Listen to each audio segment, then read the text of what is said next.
आज हम आप लोगों को शिव जी के सगुण स्वरूप के रहस्यों का वर्णन करने जा रहे हैं। क्योंकि जो शिव जी के सगुण स्वरूप में गंगा जी, जटा, चंद्रमा, त्रिनेत्र, नीलकंठ, गले में सर्प, रुद्राक्ष, भस्म का लेप इत्यादि इन सब को जो धारण करते हैं, इनका रहस्य क्या है। पहले चीज़ शिवलिंग के विषय में समझ लीजिए कि जो शिवलिंग होता है उसके जो अर्घरा होता है, उसके नीचे का जो मूल भाग होता है उसमें ब्रह्मा जी वास करते हैं और अर्घा में माँ जगदम्बा जी वास करती हैं और जो शिवलिंग है उसके मध्य में विष्णु भगवान जी का वास होता है और शिवलिंग के सबसे ऊपर स्फटिक स्वरूप में ओंकारनाथ शंकर भगवान जी का वास रहता है। इसी प्रकार जब शंकर भगवान अपने सगुण स्वरूप में आते हैं तो उनके मस्तक में गंगा जी रहती हैं, उनके सर पर जटा के अंदर गंगा जी रहती है, गंगा जी का वास है। गंगा जी का अर्थ क्या होता है? गंगा जी जो हैं शिव जी के प्रतीकात्मक स्वरूप को दर्शाती हैं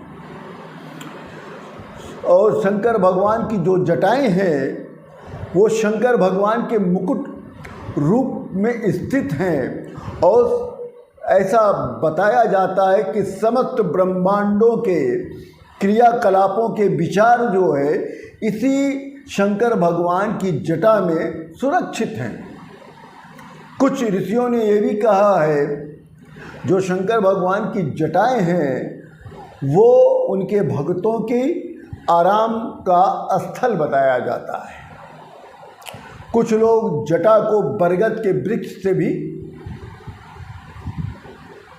तुलनात्मक अध्ययन करते हैं। लोग कहते हैं जो जटाएं हैं वो बरगद का वृक्ष है। जो शंकर भगवान के मस्तक पर चंद्रमा है, चंद्रमा को धारण करना अर्थात चंद्रमा ज्ञानी का प्रतीक है, कर्मयोग का प्रतीक है। कुछ विद्वानों ने कहा है कि श्रेष्ठ भक्तों को सदाशिव अपने मस्तक पर रखकर उनकी भक्ति का सम्मान करते हैं। और जो त्रिनेत्र है महाराज, ये बहुत महत्वपूर्ण चीज़ है। त्रिनेत्र प्रेम की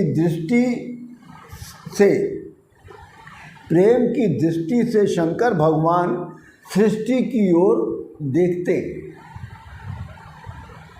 क्योंकि प्रेम के बिना ज्ञान जीवन तथा जगत को निराबंदी बना देता है।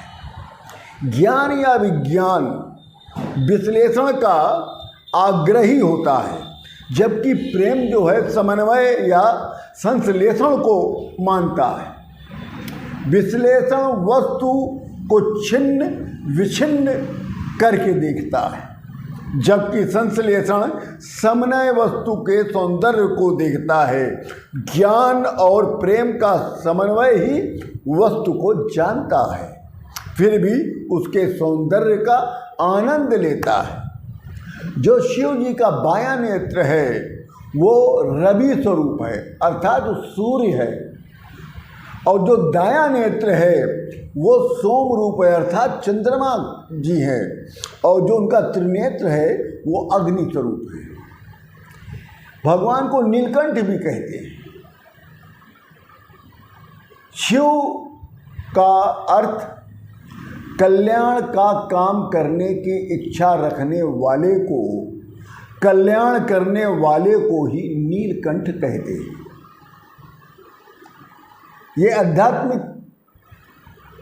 व्याख्या है। शिव का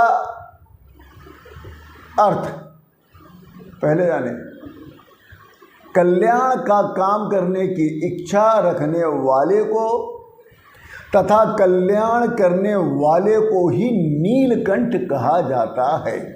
अर्थात मानव कल्याण करने वाले को कड़वे घूंट पचाने का साहस होना चाहिए। अब शंकर भगवान गले में सर्प पहनते हैं। सर्प भी विष का प्रतीक है। विष अर्थात विष रूपी काम, क्रोध, लोभ, मोह, मद, मत्सर का त्याग करना। जगत में जहरीले माने जाने वाले ये लोग महापुरुषों के पास निर्विष तथा कार्य साधक बनकर रहना चाहिए। सर्प शिव जी के यज्ञोपवीत का प्रतीक है। जैसे हम लोग जनेऊ पहनते हैं यज्ञोपवीत, वो शिव जी के यज्ञोपवीत का प्रतीक माना गया है। सर्प को काल भी कहा जाता है। मृत्यु को मित्र केवल शिव जी ही बना सकते हैं, इसलिए शिव जी को कालातीत महाकाल भी कहते हैं। शिव जी रुद्राक्ष को धारण करते हैं। रुद्र का अक्ष अर्थात शिव जी के नेत्रों का जल। अब आया भस्म का लेप। भस्म का लेप जो आध्यात्मिक अर्थ है सत्य का परिचय। जगत के कल्याण के लिए दिन रात अथक परिश्रम करना, जिसमें भस्म से निस्वार्थ सत्य तथा पवित्रता का प्राकट्य होता है। भस्म ज्ञान और वैराग्य तथा विनाशक के संकेत करते हैं। त्रिशूल, त्रिशूल द्वारा भगवान जो है अपने भक्तों की, सज्जन पुरुषों की, साधु संतों की, ऋषि मुनियों की दुर्जनों से, पापियों से रक्षा करते हैं। त्रिशूल जो है सत्य का प्रतीक माना गया है। डमरू, शंकर भगवान के एक हाथ में डमरू रहता है, दाएं हाथ में हमेशा। डमरू का अर्थ होता है आश्चर्य। डमरू आश्चर्य का प्रतीक है। डमरू संगीत का भी प्रतीक है और संगीत का प्रमाण है। संस्कृत में संघार का अर्थ होता है श्रृंगार। बहुत ध्यान से समझिएगा इस बात को। संस्कृत में जो हम लोग संघार का अर्थ मारना बताते हैं, वही संस्कृत में संघार का अर्थ होता है श्रृंगार, सृष्टि का श्रृंगार, सजावट। संस्कृत में संघार को सजावट कहते हैं, श्रृंगार कहते हैं, सजना कहते हैं। सर्जन तथा विसर्जन, इन दोनों के सहयोग से सृष्टि का श्रृंगार होता है। इन डमरू से ही बीज मंत्रों की उत्पत्ति हुई है। डमरू जो है निनाद का संकेत करता है, इसी को ब्रह्म कहते हैं। गले में शंकर भगवान देखा होगा नरमुंडों की माला पहनते हैं, इसलिए उनको कपाली कहते हैं। क्यों कहते हैं? क्योंकि शिव जी सनातन है। ब्रह्मा अर्थात सृष्टिकर्ता, शंकर भगवान ने ब्रह्मा सृष्टिकर्ता का संहार किया था, उनके 5वें मुख का।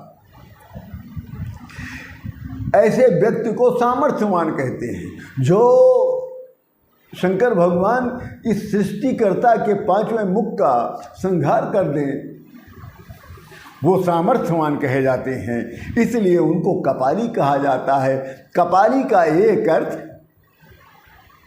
सनातन भी होता है। अब आखिरी में हम आपको बताएं कि हर मंदिरों में या शंकर भगवान के सम्मुख, शिवलिंग के सम्मुख एक बैल होता है जिसको वृषभ कहते हैं, अर्थात नंदी भगवान। तो नंदी भगवान जो हैं महादेव जी के वाहन स्वरूप हैं। नंदी जी कोई सामान्य बैल नहीं है।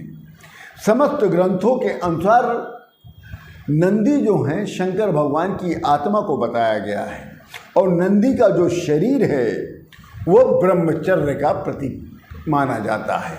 इसी के साथ ये जो ओंकार स्वरूप है शिव जी का, इसका ये रहस्य है। आप सभी लोगों को सादर प्रणाम। एक बात और, आप वीडियो देखने के बाद लाइक का बटन जरूर दबाया करिए।